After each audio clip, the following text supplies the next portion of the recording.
You likely have no idea which one of these to use at a wedding and what to use it for. As an experienced wedding photographer, I can tell you exactly the lenses that I love using during a wedding and what I use it for. All of these, you probably have no idea what to use it for.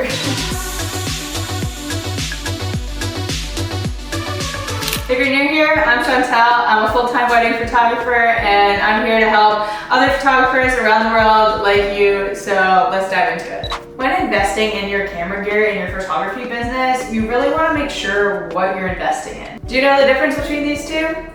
This one's a prime lens. This one's a zoom lens. The main difference with wedding photography between these two is how low the aperture goes. With a zoom lens, your aperture can go as low as 2.8. There is a few out there that can go a little bit lower, but the prices go up a little bit higher. With your prime lenses, these can go down to 1.4, sometimes even 1.2, and this is what gives the big difference between a zoom lens and a prime lens. What's the difference between the two and why do you care about aperture? Looking on this camera, this one is a 50mm 1.8, so I can bring the aperture all the way down to 1.8 and it not be a problem indoors. With this camera, it is a 24-70 zoom lens and the aperture only goes down to 2.8. So indoor lighting situations, if it's tough lighting, it's going to be hard to make up for that extra light. Your aperture, if it went down a whole nother decimal, you would have that extra light that can be forgiving and good in low light situations, like in a barn, at nighttime, blue hour.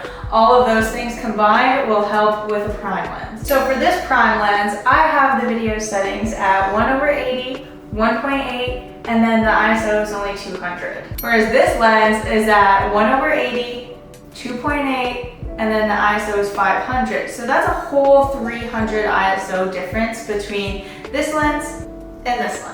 So that extra forgiving decimal in the aperture makes a wide difference so that you don't have to crank up your ISO all the time. With the prime lenses, we've talked about all of the pros with it and the nice bokeh look, the nice low aperture, the low lighting situations, but there are some cons to them. With a prime lens, you actually have to move your feet to zoom. So you can't just have that fun zoom effect and you're automatically in the spot where you want to be. You physically have to move your feet to get the angle you want because it is one fixed focal length. Whereas with a zoom lens, you can zoom in to the focal length that you want. So with prime lenses, you have to be very quick on your feet to capture the moment and the focal length and composition that you want. Another con to it is you don't get that much variety in the gallery if you're just using the same prime lenses. This means having one focal length for the entire duration that this is on your body. You can switch out your lenses, but that can be very time consuming in a time sensitive moment, like a ceremony or a first look. Okay, we've talked a lot about the prime lenses. Let's talk a little bit about the zoom lenses.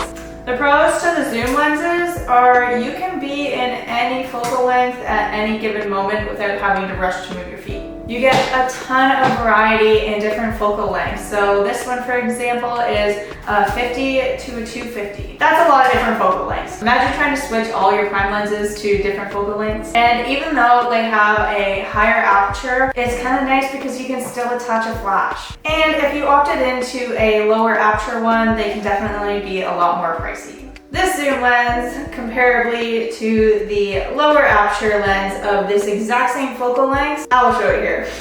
Yeah, kind of a big jump, but you put the price on what it costs to have that low aperture. Pretty much the only cons I find with the zoom lenses is the low lighting situation. So they're not ideal for it. I have to bring my shutter speed down a lot and I have to bring my ISO up a lot because that aperture just doesn't make up for the extra low lighting situation. So it's not really what I'm used to because I'm used to shooting prime lenses with all my indoor weddings. So any indoor venues, halls, things like that. But I always bring out my flash just to ensure that. So let's go through a bunch of lenses. As we said before, this one's a prime lens. This is a 50mm and it goes down to 1.8.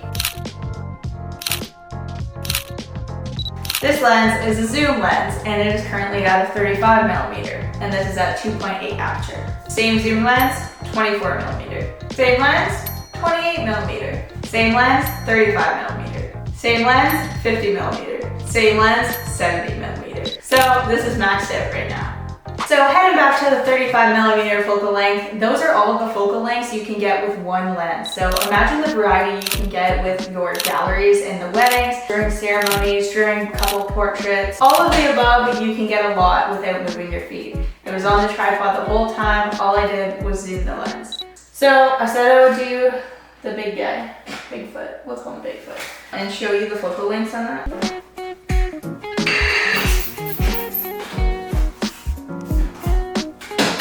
Do you see how time consuming this is? If you were to do this and needed a different focal length in the middle of a ceremony, the ceremony would be over. Not hating on prime lenses, I love prime lenses, but I'm just saying that's one thing that takes up a little bit of time on a time sensitive moment. Always use an air puffer, never blow on it because if you blow on it, you just condensated it. Okay, bad boy is on. This is on my Nikon Z6 II. That's currently my Nikon Z7 II, so that one has a lot more megapixels, takes up a lot more storage. Love it, works great. Same with this one, same navigation systems, except yeah, that one's just better.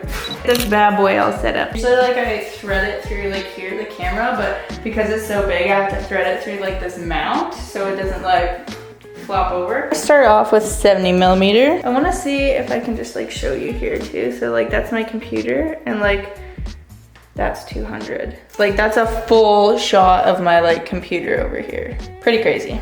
This is the 70mm.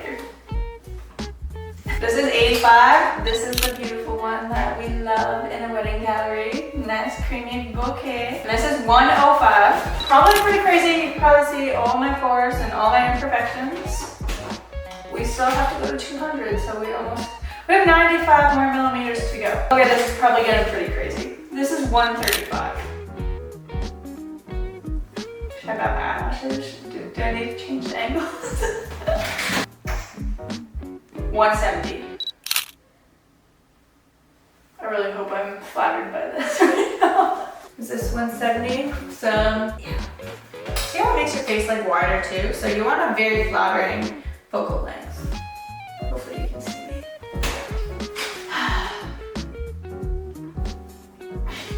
This is probably just a close-up of my eyes. So yeah, this is 200.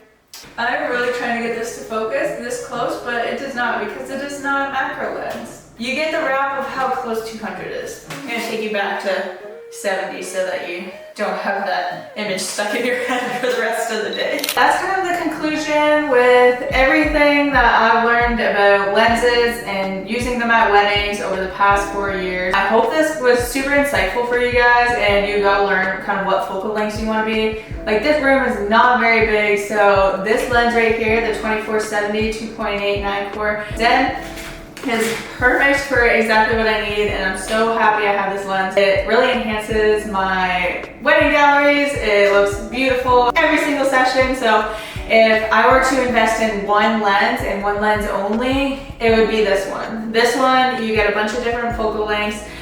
You have a lower aperture, not the lowest, but you still get a lot of different ones, and you can use them for nice weddings.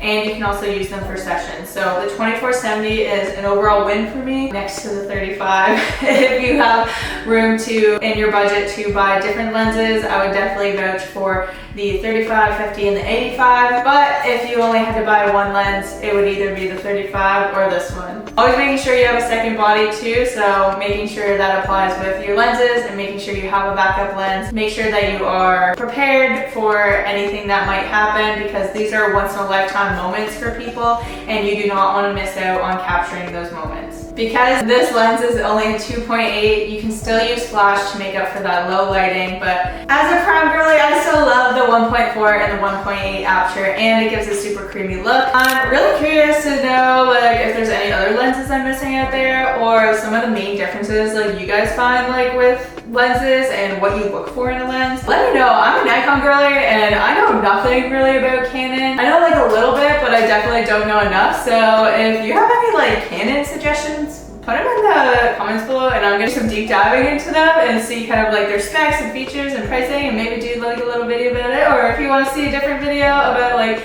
any wedding stuff or camera gear, let me know in the comments and I'm happy to make a new video about it. But I hope this helps you learn what to invest in, and always do your research so you don't accidentally buy things that you don't need, like I did, like an 85mm lens, which really didn't need. Well, I needed the 85mm lens, but I did not need the manual focus. So researching those specs, make sure that you know what you're buying, and happy wedding shooting.